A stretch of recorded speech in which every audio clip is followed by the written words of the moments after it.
For June 30th, player props start with the clean board first. Quick recap before today's props card. Yesterday's public board is not fully settled at recording time because a few West Coast games are still live, so I am not going to fake a finished record. The settled part is simple. Trea Turner cleared the hits, runs, and runs batted in lane with 2 hits, 2 runs, and 1 run batted in. Pete Alonso missed his production lane with 0 hits, 0 runs, and 0 runs batted in.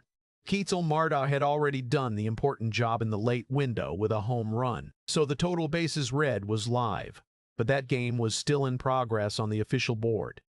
Gage Jump, Byron Buxton, and the Seattle late room still need the final gate. The lesson for today is the same one that matters every day. A prop can be a good read, but I still need the game, starter, role, and price to be current before I turn it into the main board. That is why today's props video is not just a list of names. The first thing I am cutting is the stale starter room. Some late games still have props attached to yesterday's starters or mixed starter data, especially around the West Coast rollover. I can still watch those teams, but I am not making those props the lead of the public board. Today's main card starts with the games where the official probable starters, expected lineups, market lines, and weather context are all clean enough to discuss. The first prop on my card is Bryce Harper over 1.5 hits, runs, and runs batted in. This is the best production prop for me because it does not force Harper into one exact outcome. I do not need only a home run. I do not need only a run batted in. I need 2 total events from a hitter in the middle of the Phillies order in a Citizens Bank Park game with warm air and wind out. The matchup gives the prop a real path. Bubba Chandler is talented, but the command profile is not clean yet. He comes into this start with a 4.42 earned run average, a 1.39 walks plus hits per inning mark, 73 strikeouts, and 46 walks in fewer than 80 innings. That walk number matters more for this prop than it would for a pure total bases ticket. Free traffic can create run and run batted in paths without requiring Harper to square up 2 baseballs. Harper's season line is strong enough to justify the top spot. He has 20 home runs, a 557 slugging percentage, a .9172 OPS, and the market form is good. 80% over this line across the last 5 and 80% across the last 10 in the current board data. The price is sitting around plus 110, so I am not paying a heavy star tax for a combined production lane. The risk is that this same Phillies room can get overbilled very quickly. If I take Harper production, I do not automatically need Harper total bases, Trea Turner production, Brandon Marsh production, Phillies team total, and another Phillies name. The game environment is good, but the card still needs discipline. Bryce Harper over 1.5 hits, runs, and runs batted in is my first prop. Quick note before the next one. In the free video, I am showing the read and the board logic. After recording, the version that actually matters is the final Discord board before first pitch. What stayed playable, what moved to watch, what got cut because the number changed, and what made the final card. Weekly and monthly access are there, and the link will be in the description. Second prop is Nolan McLean over 5.5 strikeouts. This is the pitcher prop I prefer because the number is reachable but not automatic. 5.5 means he needs 6 strikeouts. McLean has the strikeout base to reach that number. His season profile shows 106 strikeouts in 89 and 1/3 innings, with a .204 batting average allowed and a .3645 OPS allowed. The market history also supports the over, 70% over in the last 10 and 75% for this season's sample. The important part is that I am not selling this as a soft Toronto matchup.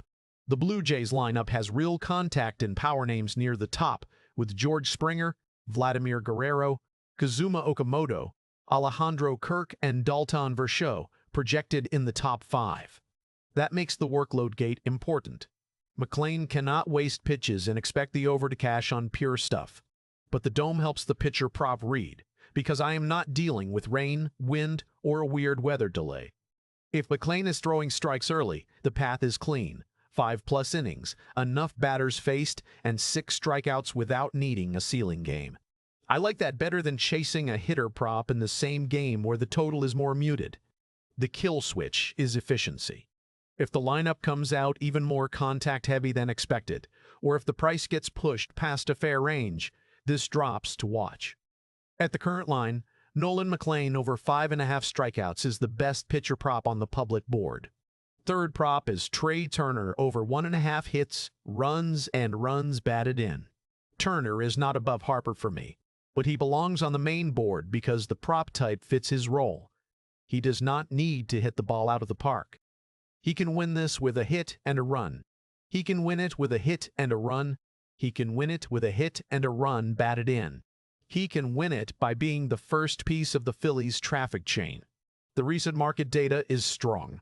Turner is showing 80% over this line across the last 5, 80% across the last 10, and the current price is around even money. That is the type of number I can use when the lineup roll is at the top and the game environment is friendly. The reason I still rank Harper first is ceiling and middle order leverage. Harper has more ways to turn one swing into multiple events. Turner needs traffic behind him or multiple plate appearances that connect. That is not a bad prop. It just changes how I build the card. If I use both Phillies props, I treat it as an intentional game room decision, not two unrelated singles. The clean version is Harper first. Turner is the second Phillies lane if the price holds, and I am comfortable attacking Bubba Chandler through traffic. Trea Turner over 1.5 hits, runs, and runs batted in is the third prop, but it is a card construction piece. Fourth prop is Spencer Steer over 1.5 hits, runs, and runs batted in. This is the Cincinnati production lane I like more than forcing a straight power prop. Steer is projected in the middle of the Reds order, and the matchup against Brandon Sproat gives the production prop more than one way to cash. Sproat has a 5.43 earned run average, a 1.35 walks plus hits per inning mark, 73 strikeouts, 32 walks, and 13 home runs allowed. That profile matters because Steer does not have to win only with isolated damage. If Sproat walks hitters or lets the Reds build traffic, a hit plus a run batted in, or one larger scoring swing can all get there. The Dome at Milwaukee removes weather chaos, so the decision becomes role, pitcher path, and price. The current board has Steer around plus 105 on the over, with 80% over in the last 5 and 60% over in the last 10. That is not a lock. It is a playable production number in a lineup spot that should matter. The risk is that Cincinnati can be streaky. If the top of the order does nothing, Steer can have a fine at-bat game and still fall short of 2 events. That is why I do not want this as a lonely confidence pick. I want it as the Reds lane inside a broader props card. Spencer Steer over 1.5 hits, runs, and runs batted in is the fourth prop. Fifth prop is Connelly Early over 5.5 strikeouts. This is the second pitcher prop, and it is a different kind of risk than McLean. Early has the strikeout path. The board has him around even money, with 80% over this line in the last 5 and 70% in the last 10. His season strikeout count is 88 in 87 and 2/3 innings, so 6 strikeouts is not asking for a fake ceiling.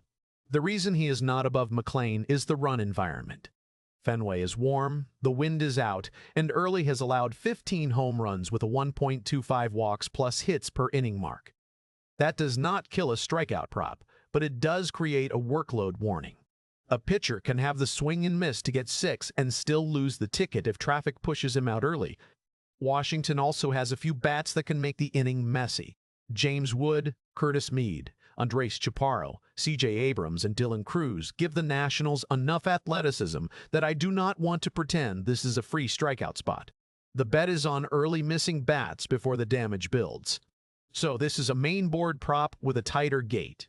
If the price stays fair and there is no workload concern, I like the over. If the number gets taxed or the weather pushes the game into a pure hitting room, I can move it down to watch. Connelly Early over 5.5 strikeouts is the fifth prop. Also, this is exactly why the final board is not the same thing as the morning script. A pitcher prop can be correct at this line and wrong after the price moves.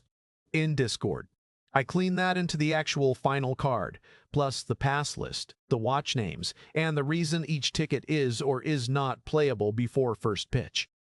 Link will be in description. Sixth prop is Mauricio Dubon over 1.5 total bases. This is the recent form and lineup roll prop. Dubon is projected at the top of the Atlanta order, and the matchup against Matthew Liberatore gives Atlanta a real traffic and damage path. Liberatore's season profile is not clean. 5.56 earned run average, 1.58 walks plus hits per inning, 94 hits allowed, 29 walks, and 17 home runs allowed. The prop is not a season-long profile play. Dubon's season average is under this line, so I am not going to pretend he is the same type of total bases hitter as Harper or Olson. The case is roll plus recent form plus a vulnerable left-handed starter. The current board shows 100% over in the last 5 and 70% in the last 10, with a price around plus 106. That makes this a useful board prop, but it has a clear kill switch. If Dubon is not actually leading off, I do not want it as a main play. If the Braves lineup changes and the roll drops, the edge is gone. Total bases at 1.5 needs plate appearances and context. The other gate is weather. Truist has warm air, but RotoWire is showing wind in. That does not kill a double or multi-hit path, but it does make me less interested in turning every Braves bat into a power ticket. Dubon is a precise role play, not a blind Atlanta stack. Mauricio Dubon over 1.5 total bases is the sixth prop if the leadoff role holds. Seventh prop is Miguel Vargas over 1.5 total bases. This is the Camden Yards damage lane. The weather is hot, the wind is out, and Baltimore's projected starter Trey Gibson has real traffic risk. Gibson is listed with a 5.64 earned run average, a 1.65 walks plus hits per inning mark, 19 walks in 30 and 1/3 innings, and 5 home runs allowed. Vargas is not a must-play name by reputation. That is actually part of why I like the prop more than some of the public names. The price is around plus 120, the line is 1.5 total bases, and he is projected near the top of the White Sox order. A double clears it. 2 hits clear it. A home run obviously clears it, but the ticket does not need only the top outcome. The recent form is good enough for a lower board main prop, 80% over in the last 5, 50% over in the last 10, and a season average around 1.46 total bases. That is not as clean as Harper or McLean, so I am not ranking it near the top. But as a seventh lane, it gives the card a different game and a different path. The risk is that the White Sox offense can strand the read. If the lineup comes out weaker than expected or the market clips the plus money price, I move it to watch. At the current line and price, Miguel Vargas over 1.5 total bases is the final main board prop. Now the watch board. The first watch name is Bryce Harper, total bases over 1.5. The price is around plus 170, and the game environment is strong, but I prefer the hits, runs, and runs batted in lane because it uses the traffic around him. If the production prop gets taxed and the total bases number stays generous, this becomes the pivot. Second watch, name is Brandon Marsh over 1.5 hits, runs, and runs batted in. The board has him around even money, and he is another Phillies traffic piece. The reason he is watch is exposure. I do not want Harper, Turner, Marsh, and multiple Phillies angles all on the same public card unless the prices are clearly giving value. Third watch name is Cam Schlittler, over 6.5 strikeouts. The Yankees starter has a strong season profile, with a 1.62 earned run average, a 0.92 walks plus hits per inning mark, and 118 strikeouts in 100 innings. The problem is the line. 6.5 asks for 7, and Detroit has enough left-handed damage that I do not want to force it at the wrong price. Fourth watch. Name is Jacob deGrom over 6.5 strikeouts. I respect the arm, but Cleveland can make pitcher props annoying when the lineup leans contact and pressure. If the price stays fair and the umpire or lineup helps the strikeout path, I can use it. If not, it is a respect watch, not a main play. Fifth watch, name is Matt Olson over 1.5 total bases. The matchup against Liberatore is real, but the price and wind in gate matter. Olson is always live for damage, yet I do not want to pay a name tax when Dubon gives me a cleaner roll price lane from the same game. 6 watch. Name is George Springer, over 1.5 hits, runs, and runs batted in. Toronto is in the Dome, and Springer is projected at the top. But I am already using McLean's strikeouts from that same game. I do not want to fight my own pitcher prop unless the numbers force a clear split. Now the passport. The first pass is stale late-game pitcher props as main plays. If the prop board is still showing yesterday's starters in a rollover game, I am not using that as a main play. That includes names like Gage Jump, Shota Imanaga, Zebby Matthews, Eric Lauer, and other mixed starter lanes from the late window. Some of those players can still have live props, but not until the current starter and current line match today's official game. Second pass is the weird 0.5 hit prices. If a hit over 0.5 is showing an absurd plus number that does not match the market, I treat it as a bad data signal, not as a gift. I would rather pass than build a video around an obviously broken price. Third pass is overstacking the Phillies. Harper is live. Turner is live. Marsh is live. The game environment is live. But if I turn all of that into one oversized Phillies card, I am no longer building a props board. I am just turning one game opinion into too much exposure. Fourth pass is isolated run batted in props without enough traffic certainty. The matchup can be good, and the hitter can still lose because the two names in front of him did nothing. If I want production today, I prefer hits, runs, and runs batted in over a naked run batted in ticket, unless the price is clearly wrong. Fifth pass is chasing famous bats against elite or awkward arms just because the name is famous. Tariq Skubal, Jacob deGrom, Kevin Gausman, and Christopher Sanchez all change how I treat hitter props. I can still use the right hitter at the right price, but I am not forcing star name overs into quality arms just to fill the board. Now the combo board. The clean two-piece combo is Bryce Harper hits, runs, and runs batted in, with Nolan McLean strikeouts. That gives one hitter production prop in a warm Citizens Bank game and one pitcher workload prop in a dome. The tickets do not need the same game script to work. The Phillies version is Harper production with Turner production. But that is only for a deliberate Phillies traffic attack. I would not make it the default combo because both legs can lose together if Chandler controls the top of the order better than expected. The balanced three-piece is Harper production, McLean strikeouts, and Spencer Steer production. That gives one Phillies middle order lane, one Mets pitcher prop lane, and one Reds production lane against Sproat. The reasons are different enough that it is not just one correlated stack. The higher variance hitter combo is Turner production, Dubon total bases, and Vargas total bases. That gives 3+ money or near plus money routes, but each one needs roll and price to hold. If any lineup spot changes, this combo gets cut quickly. The pitcher combo is McLean strikeouts, with early strikeouts, but I only like that if both numbers stay at 5.5 and the prices stay fair. If either moves to attacks, I would rather keep McLean alone. The best single prop hierarchy is this. Number 1 is Bryce Harper over 1.5 hits, runs, and runs batted in. That is the cleanest production lane because roll, park, matchup, and price all line up. Number 2 is Nolan McLean over 5.5 strikeouts. That is the cleanest pitcher prop because the strikeout base supports the ask and the dome removes weather chaos. Number 3 is Trea Turner over 1.5 hits, runs, and runs batted in. That is the second Phillies lane, but I treat it as a game room decision. Number 4 is Spencer Steer over 1.5 hits, runs, and runs batted in. That is the best Reds production lane against Sproat. Number 5 is Connelly Early over 5.5 strikeouts. That is a real strikeout path, but Fenway and weather make the workload gate tighter. Number 6 is Mauricio Dubon over 1.5 total bases. That is a leadoff roll prop against Liberatore, not a season-long profile play. Number 7 is Miguel Vargas over 1.5 total bases. That is the Camden damage lane if the top order roll and plus money price hold. Before the final board, remember this.